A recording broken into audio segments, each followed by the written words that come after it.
ഈ രാജ്യം അഭിമുഖീകരിക്കുന്ന എല്ലാ തരത്തിലുള്ള പ്രശ്നങ്ങളോടും. നമ്മൾ പറഞ്ഞു അതിദാരിദ്ര്യം ഞങ്ങൾ അവസാനിപ്പിക്കും. അത് പറഞ്ഞപ്പോഴാർക്കും അത്ര ധാരണയുണ്ടായിരുന്നില്ല. സർവേ നടത്തിയപ്പോൾ നമുക്ക് മനസ്സിലായി 64,006 കുടുംബങ്ങളുണ്ട്. ആ കുടുംബങ്ങളെയാണ് നമുക്ക് മോചിപ്പിക്കേണ്ടതുണ്ട്.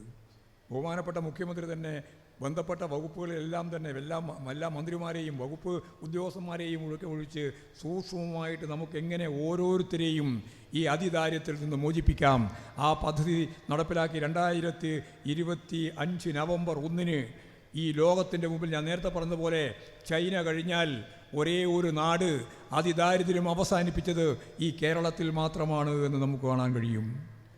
അത് ലോകോത്തരമായ ഒരു പദ്ധതിയായിരുന്നു. നമ്മളിനി തുടർച്ചയായിട്ട് പറഞ്ഞു ഇനി അതിദാരിദ്ര്യമാണ് ഇപ്പോൾ അവസാനിപ്പിച്ചത്, ഇനി ദാരിദ്ര്യം അവസാനിപ്പിക്കണം. ഇടതുപക്ഷ ജനാധിപത്യ മുന്നണിയുടെ തൊട്ട മുദ്രാവാക്യം ഇനി അങ്ങോട്ട് അതിദാരിദ്ര്യം മാത്രമല്ല ദാരിദ്ര്യവും അവസാനിപ്പിക്കണം എന്നാണ്. ദാരിദ്ര്യം അവസാനിപ്പിക്കണമെങ്കിൽ നമ്മൾ 62 ലക്ഷം മനുഷ്യർക്ക് കൊടുത്തുകൊണ്ടിരിക്കുന്ന 1,600 രൂപ എന്ന പെൻഷൻ തുക ഇടതുപക്ഷ ജനാധിപത്യ മുന്നണി ഇതുകൂടി ഉന്നം വെച്ച് വ്യക്തമായിട്ട് തീരുമാനിച്ചു. 62 ലക്ഷം മനുഷ്യർക്ക് 400 രൂപ കൂടി കൂട്ടി 2,000 രൂപ അവർക്ക് പെൻഷൻ നൽകാൻ തീരുമാനിച്ചു. കേന്ദ്ര ഗവൺമെൻറ് യഥാർത്ഥത്തിൽ നമുക്ക് തരാനുള്ള ഏതാണ്ട് 2-2.5 ലക്ഷത്തോളം കോടി രൂപ ഞാൻ നേരത്തെ പറഞ്ഞ ഉപരോധത്തിൻ്റെ ഭാഗമായിട്ട് നമുക്ക് തരാതിരിക്കുമ്പോൾ ഏതെങ്കിലും ഒരു തരത്തിലുള്ള വികസന പ്രവർത്തനവും നമ്മൾ പിന്നോട്ടേക്ക് പോയിട്ടില്ല. ഏതെങ്കിലും ഒരു ക്ഷേമ പ്രവർത്തനവും നമ്മൾ മാറ്റിവെച്ചിട്ടില്ല. എല്ലാ മാസവും കൃത്യമായിട്ട് ഇപ്പോൾ 2,000 കൊടുത്തുകൊണ്ടിരിക്കുകയാണ്. നമ്മൾ പറഞ്ഞു സ്ത്രീ സുരക്ഷയുടെ ഭാഗമായി 31.39 ലക്ഷം പേർക്ക് ഓരോ മാസവും 1,000 രൂപ തുടക്കത്തിൽ നമ്മൾ നൽകുകയാണ്. 1,000 രൂപ നൽകുക എന്ന് പറഞ്ഞാൽ 45 രൂപയിൽ നിന്നാണ് നമ്മൾ 2,000-ലേക്ക് എത്തിയത് ക്ഷേമ പെൻഷൻ്റെ ഭാഗമായി. അതുപോലെ സ്ത്രീ ശാക്തീകരണത്തിൻ്റെ ഭാഗമായിട്ട് ഇപ്പോൾ ചൂണ്ടിക്കാണിച്ചിട്ടുള്ള ഇപ്പോൾ കൊടുത്തുകൊണ്ടിരിക്കുന്ന ഉദ്ഘാടനം ചെയ്ത് 2 മണിക്കൂറിനുള്ളിൽ ആ അക്കൗണ്ടിലേക്ക് പോയ ചിത്രം ഈ കേരളത്തിൻ്റെ മാത്രം ഐതിഹാസികമായ ഒരു അത്ഭുതകരമായ ഒരു ഇടപെടലായിരുന്നു. അതാണ് നമ്മുടെ ശാസ്ത്രീയമായ ഡിജിറ്റൽ സംവിധാനത്തിൻ്റെ ഭാഗമായിട്ടുള്ള നേട്ടം. ആ നേട്ടം കൈവരിച്ച ഇന്ത്യയിലെ ഒരേ ഒരു സംസ്ഥാനം കേരളം മാത്രമാണ്. ഡിജിറ്റൽ സാക്ഷരത നേടിയ കേരളം. അത് കൃത്യമായിട്ട് അപേക്ഷ കൊടുക്കാനും ആ അപേക്ഷക്കനുസരിച്ച് കൃത്യമായിട്ട് പ്രോസസ്സ് ചെയ്ത് മണിക്കൂറുകൾക്കകം അവരുടെ അക്കൗണ്ടിലേക്ക് പണം വരികയും ചെയ്ത പുതിയ സംഭവമായിരുന്നു അത്. ചെറുപ്പക്കാരായ ആളുകൾ MA, MSc, BA, BCom അതുപോലെ തന്നെ എഞ്ചിനീയറിംഗ് കോളേജ്, പോളിടെക്നിക്, ITI ഒക്കെ പഠിച്ച് പാസ്സായിട്ടുള്ള ചെറുപ്പക്കാരുണ്ട്. ആ ചെറുപ്പക്കാരോട് നമ്മൾ പറഞ്ഞു നിങ്ങൾക്ക് ഈ MA പഠിച്ചതുകൊണ്ട് MBA അതുപോലെ തന്നെയുള്ള മറ്റ് കോഴ്സുകൾ പഠിച്ചതുകൊണ്ട് മാത്രം കാര്യമില്ല, സ്കില്ല് വേണം. ലോകത്തിന് അതാണ് ആവശ്യം. അപ്പോൾ സ്കില്ല് പരിശീലനം വേണം.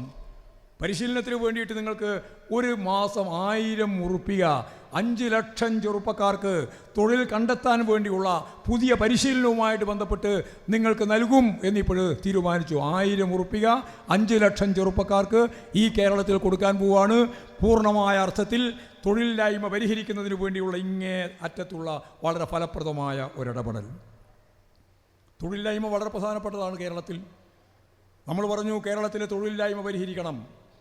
ലോകത്ത് തന്നെ ഏറ്റവും കൂടുതൽ അഭ്യസ്തവിദ്യരായ യുവതിയുവാക്കളുള്ള നാട് കേരളമാണ്, പ്രത്യേകിച്ച് യുവതികൾ. അതാണ് സംസ്ഥാനത്തിൻ്റെ ഒരു ചിത്രം. അങ്ങനെ വരുമ്പോൾ നമുക്ക് എങ്ങനെയാണ് ഈ പ്രശ്നം പരിഹരിക്കാനാവുക? 2 രീതിയിലാണ്. ഒന്ന്, അവർക്ക് വിവിധ രീതിയിലുള്ള തൊഴിൽ നൽകുക, പ്രൈവറ്റ് ആയാലും ഗവൺമെൻറ് ആയാലും PSC ആയാലും.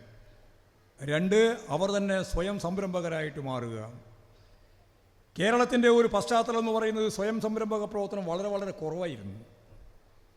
നമ്മളൊരു ഘട്ടത്തിൽ പറഞ്ഞു ഈ ഗവൺമെൻറ് വന്ന് 1ാമത്തെ മന്ത്രിസഭാ യോഗം കഴിഞ്ഞതിന് ശേഷം അതിദാരിദ്ര്യത്തിൻ്റെ മുദ്രാവാക്യം മുന്നോട്ടേക്ക് വെച്ച് തുടർന്ന് തൊഴിലില്ലായ്മക്ക് എതിരായിട്ടുള്ള ഫലപ്രദമായ ഇടപെടൽ എങ്ങനെ സ്വയം സംരംഭകരായി മാറാം എന്നുള്ള കാര്യം ചർച്ച ചെയ്തപ്പോഴാണ് തീരുമാനിച്ചത് നമുക്ക് കേരളത്തിൽ 1 ലക്ഷം സംരംഭകരെ നമുക്ക് കണ്ടെത്തണം.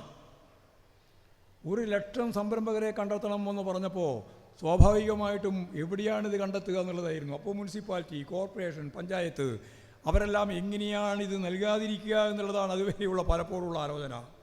സ്വയം സംരംഭകരായി വന്നാൽ 2-3 കൊല്ലം നടന്നിട്ട് അവസാനം കഴിയില്ല, അവസാനിപ്പിക്കുക എന്ന് വിചാരിച്ചിട്ട് അങ്ങോട്ട് ഒഴിവാക്കുക ചെയ്യാം. അതാണ് നില. അതിനെ മുഴുവൻ മാറ്റണം. ആവശ്യമുള്ള നിയമം മാറ്റണം, ആവശ്യമുള്ള ചട്ടം മാറ്റണം. എല്ലാം മാറ്റി മുമ്പോട്ടേക്ക് പോകാൻ തീരുമാനിച്ചു. അതിനടിസ്ഥാനപ്പെടുത്തി എല്ലാ പഞ്ചായത്തിലും മുനിസിപ്പാലിറ്റിയിലും കോർപ്പറേഷനും ഒക്കെ ഇതിനാവശ്യമായ രീതിയിലുള്ള ഉന്നത വിദ്യാഭ്യാസം നേടിയ ചെറുപ്പക്കാരെ നിശ്ചയിച്ചു. എല്ലാവരെയും നിശ്ചയിച്ചു തുടങ്ങി. എന്നോട് തന്നെ പലരും പറഞ്ഞിട്ട്, മാഷ നിങ്ങൾക്കെല്ലാം ഇതിൻ്റെ ഭ്രാന്താണ്. 1,00,000 സംരംഭകരോ കേരളത്തിൽ? 1,00,000. ഇവിടെ എന്താ ഉള്ളതിപ്പോൾ? ഒന്ന് തന്നെ തുടങ്ങാനാവുന്നില്ല. അപ്പോഴാണ് 1,00,000 പറ്റി പറഞ്ഞുകൊണ്ടിരിക്കുന്നത്. പക്ഷേ നമ്മൾ കണ്ടു 1,30,000 സംരംഭകരെ ആ ഒരു വർഷം മാത്രം നമ്മൾ രജിസ്റ്റർ ചെയ്തു. 1,30,000. ഇപ്പോഴെത്രയാ? ഇപ്പോഴും 4 ലക്ഷത്തിലധികമാണ് സംരംഭകരുടെ എണ്ണം. 4 ലക്ഷം. ഒരു സംരംഭത്തിന് ഒരാളെ കൂടി ചേർത്താൽ 8 ലക്ഷം ആളുകൾക്ക് ഇപ്പോഴും സുരക്ഷിതമായ ജീവിതമുണ്ട്. 8 ലക്ഷത്തിലധികം ആളുകൾ. കൃത്യമായിട്ട് അതിന് നമ്പർ പറഞ്ഞിട്ടുണ്ട്. ഞാനതിൻ്റെ നമ്പറിലേക്കൊന്നും കടക്കുന്നില്ല. 8 ലക്ഷത്തിലധികം തൊഴിലില്ലാത്ത യുവതി യുവാക്കൾക്ക് തൊഴിൽ ലഭിക്കുന്നതിന് വേണ്ടിയുള്ള പ്രവർത്തനത്തിൻ്റെ ഒരു നാഴികക്കല്ലാണ് നമ്മൾ കടന്നത്. അതുവഴിയാണ് ചെറുകിട സംരംഭം നടത്തുന്ന ഇന്ത്യയിലെ ഏറ്റവും പ്രധാനപ്പെട്ട സംസ്ഥാനമായിട്ട് 1-ാം നമ്പറായിട്ട് വ്യവസായവുമായി ബന്ധപ്പെട്ട് കേരളം വന്നത്. നമ്മളിവിടെ കൃത്യമായിട്ട് പറഞ്ഞു, ഇനിയും നമുക്ക് മുമ്പോട്ടേക്ക് പോകാൻ കഴിയും. തൊഴിലില്ലായ്മ പരിഹരിക്കാൻ ആവശ്യമായ നിലപാടുകൾ സ്വീകരിക്കാനാവും. അത്തരത്തിലുള്ള ഒരു പ്രൊജക്റ്റിലേക്കാണ് KSD, നമുക്കറിയാം, ഡിസ്ക് ഉൾപ്പെടെയുള്ള കേരള നോളേജ് എക്കണോമി മിഷൻ ഉൾപ്പെടെ ഇപ്പോഴും സഖാവ് ഐസക്ക് തന്നെ നേതൃത്വം കൊടുത്തുകൊണ്ടുള്ള വളരെ പ്രധാനപ്പെട്ട വിജ്ഞാന കേരളം പദ്ധതി തൊഴിലില്ലായ്മ പരിഹരിക്കാൻ, ലക്ഷക്കണക്കിന് ആൾക്ക് തൊഴിൽ കൊടുക്കാനുള്ള പദ്ധതി ആസൂത്രണം ചെയ്ത് മുമ്പോട്ടേക്ക് പോകുന്നു.